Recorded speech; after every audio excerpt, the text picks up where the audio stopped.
Hey, what's up, everybody? BDF44 coming at you with another video. So, got basketball on my mind this morning. Um, I know that the Nets are on an 8-game losing streak, and I kind of wanted to just comment on it because I think it's one of those situations where if you heard me speak about the Nets, I kind of alluded to this being a possibility. Not necessarily them going on an 8-game winning streak, but the fact that they could possibly have some real issues if any of the big three or combination of the big three got hurt. Excuse me.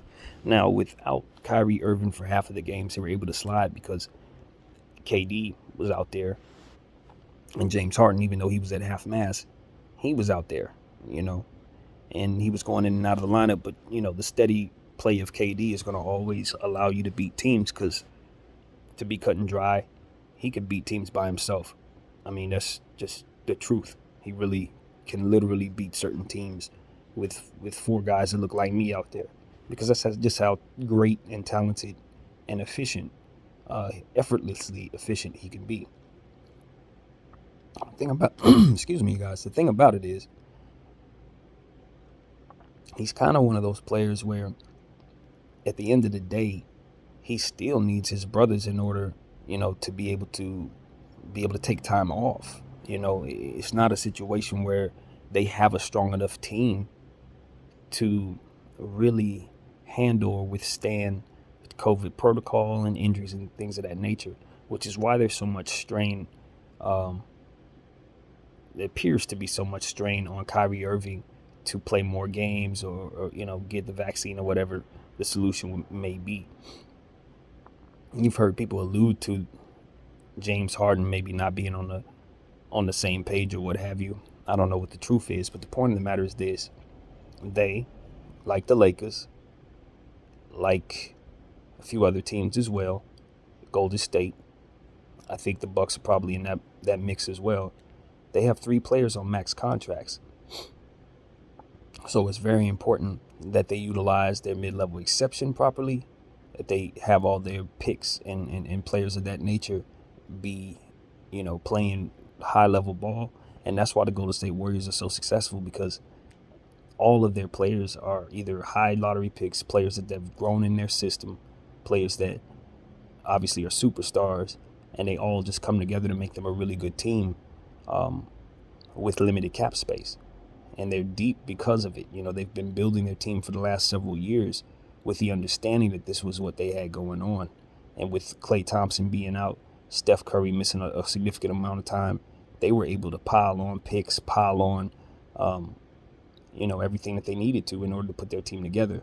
And the good thing about it was they never acquired Klay Thompson. They never acquired Steph Curry. They never acquired Draymond Green. So that meant that those players were natural born players they didn't have to trade picks for. They didn't have to trade assets for, unlike the Lakers, who didn't draft LeBron James, didn't draft AD, didn't draft Westbrook. Same with the Nets. They didn't draft KD. They didn't draft Harden. They didn't draft Kyrie. They had to acquire those guys and gave away assets to do so.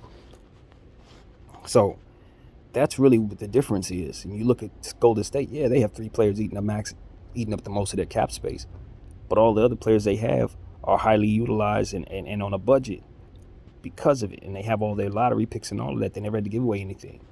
So the Nets are in a situation with the Lakers.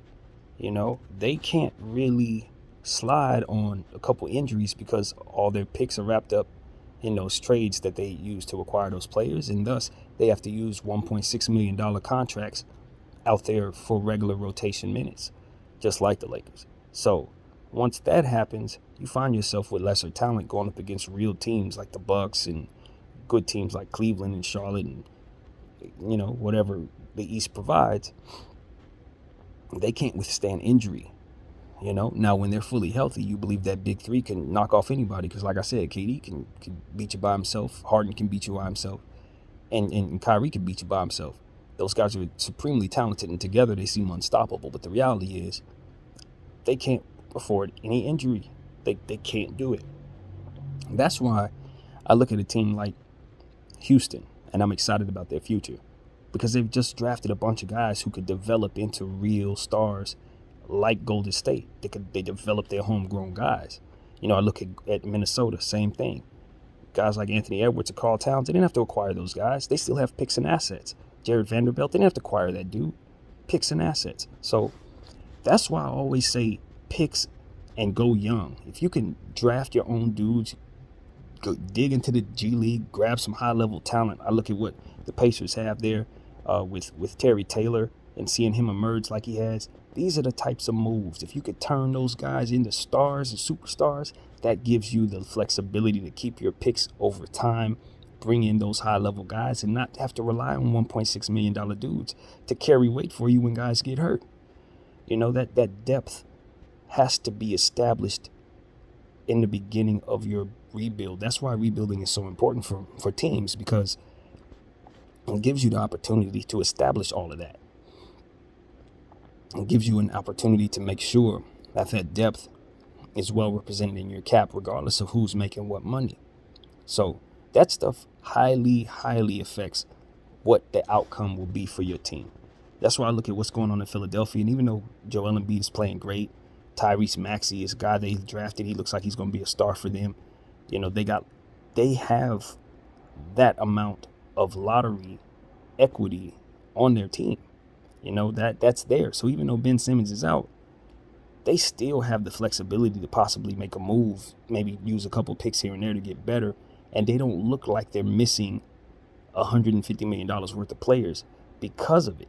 Now, even though they have given away some picks and things of that nature, they got some high-level, high-caliber contracts on their team is what I'm trying to say. High contracts like a Tobias Harris.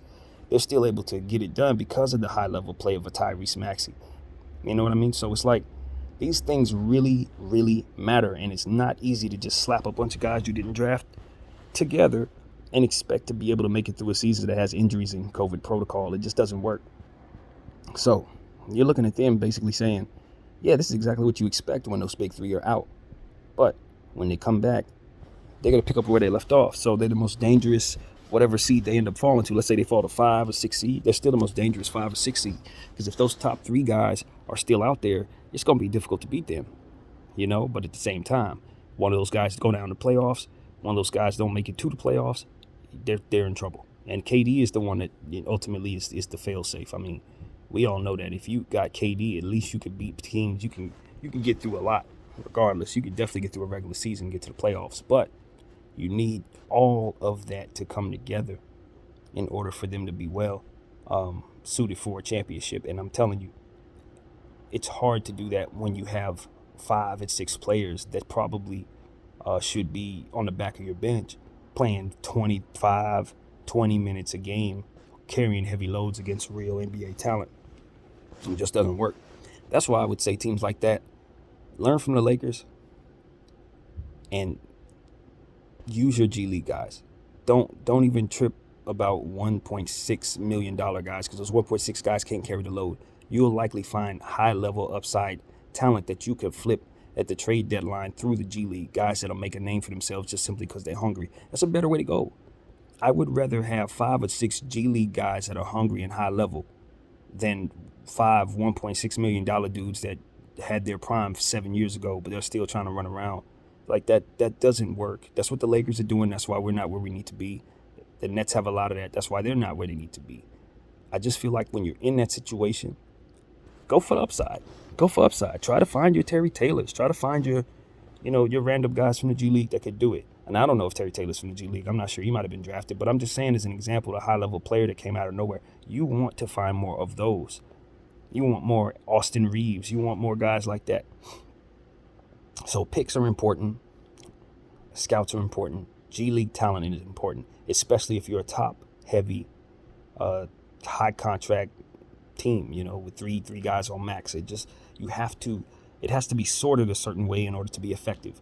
And if you think you just go put together 3 guys that are really, really good, especially older guys that are really, really good, and then have a bunch of 1.6 guys, you're going to have these issues that the Nets are having. So it's not a surprise. It's exactly what you expect to see. That's basically what I'm here to say. And I think they'll get back on track once everybody comes back. I really do. I don't think you should take them lightly just because they're struggling right now, because they got the wrong guys running around right now. Now, it would behoove them to take my advice in this situation and go down to that G League and grab some guys up, waive some dudes to shed that salary, because I'm telling you, they're not going to help you, man. I'm watching the Lakers go through this right now. trying to run Trevor Ariza and a bunch of dudes, DJ. No, those guys should be the G League guys that are hungry, trying to get up. That's what that should be. And if the Lakers are learning in real time, they will replace those 1.6 guys before the season even ends. Go for upside, because at least with upside, they're going to play their way into some value. And as they do, you could trade them for something else. It makes no sense. I'm looking at the G League, seeing dudes flying all over the place, rebounding the ball, size, all kinds of stuff. Guys that are physically ready to play, guys that are outplaying the G League talent around them. Those are the guys that should be on the Nets. Those are the guys that should be on the Lakers. But, when you have politic ball, they trying to keep certain guys in the league for reasons that have to do with management and all kinds of other stuff that has little to do with winning basketball games. The fans suffer. That's what it really comes down to. You're going to suffer because they're going to want certain names out there that have been running around for 5, 6, 7 years extra just because you're familiar. A lot of guys don't understand this concept. This is a new concept that you are more likely to find quality talent in the G League, more value in the G League. That's not something that people are yet really thinking. I think I'm kind of ahead of the game in that one, because you're just watching it in real time. It just doesn't work. Flat out, the Lakers situation has taught the entire league that doesn't work. You can definitely put together 3 high-level guys making $100 million a piece, but you had better make dang sure you have the role players that make it come together. And to be completely and utterly honest with you, vets, that's outdated. Grabbing vets, it doesn't work. Your team's not going to be as good as they need to be. So that's what I got to say, man. I know it's going to be a lot of people who probably won't like this, because there are a lot of vets who still have it, they're still in shape and they still want to show they can do it.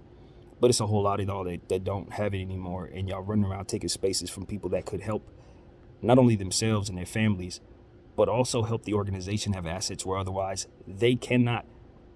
The Nets can't trade some of those 1.6 guys. They don't have any value. The Lakers can't, Bazemore and DJ, and these guys don't have that kind of value. But if they would have grabbed Mac McClung, if they would grab some of the other guys from the G League and give them real minutes and turn them into something, let them make whatever mistakes they're going to make and let them grow, I guarantee that you could flip those dudes for second-round picks, and maybe 1 or 2 of them you could flip for a real player.